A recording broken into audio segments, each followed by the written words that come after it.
गुरु पूर्णिमा हिंदू धर्म में मनाया जाने वाला एक महत्वपूर्ण त्यौहार है। यह त्यौहार आषाढ़ माह में पूर्णिमा तिथि को मनाया जाता है। इस दिन शिष्य अपने गुरु के चरणों को स्पर्श कर उनका आशीर्वाद लेते हैं और उनका आभार व्यक्त करते हैं। गुरु पूर्णिमा के पर्व को महर्षि वेदव्यास की जयंती के रूप में भी मनाया जाता है, क्योंकि व्यास जी को ही हिंदू धर्म में आदि गुरु माना जाता है और उन्होंने ही महाभारत की रचना की थी। हिंदू धर्म में गुरु को ईश्वर से भी ऊंचा दर्जा दिया गया है। कहा गया है, गुरु गोविंद दो खड़े काके लागू पाए, बलिहारी गुरु आपने जिन गोविंद दियो बताए। अर्थात गुरु और गोविंद दोनों ही खड़े हैं।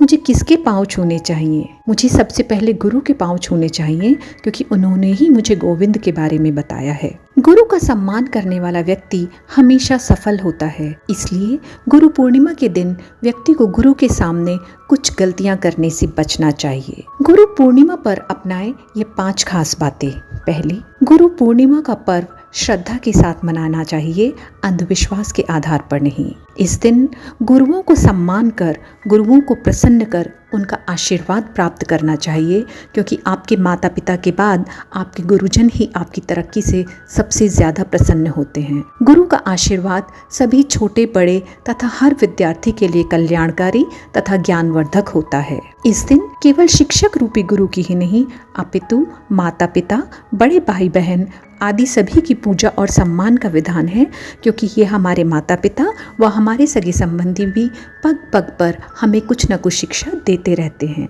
गुरु पूर्णिमा पर व्यास जी द्वारा रचे हुए ग्रंथों का अध्ययन और मनन करके उनके अच्छे उपदेशों का भी आचरण करना चाहिए। गुरु पूर्णिमा के दिन भूल कर भी ना करें ये गलतियाँ। किसी भी व्यक्ति को, चाहे वो जीवन में कितना भी सफल इंसान क्यों न बन जाए, उसे गुरु के समान आसन पर नहीं बैठना चाहिए। यदि गुरु कुर्सी पर बैठे हों तो व्यक्ति को कुर्सी पर नहीं बैठना चाहिए। हालांकि यदि गुरु जमीन पर बैठे हैं तो शिष्य भी जमीन पर बैठ सकते हैं। गुरु के सामने दीवार या अन्य किसी चीज का सहारा लेकर नहीं बैठते हैं। साथ ही गुरु के सामने पांव फैलाकर भी नहीं बैठते हैं। ऐसा करना गुरु का अपमान करने के समान होता है। कभी भी अपने गुरु की बुराई न करें, ऐसा करना महापाप माना जाता है। वहीं यदि कोई दूसरा व्यक्ति गुरु की बुराई कर रहा हो तो उसे चुप कराएं या वहां से उठकर चले जाएं, क्योंकि गुरु की बुराई सुनना भी पाप के बराबर होता है।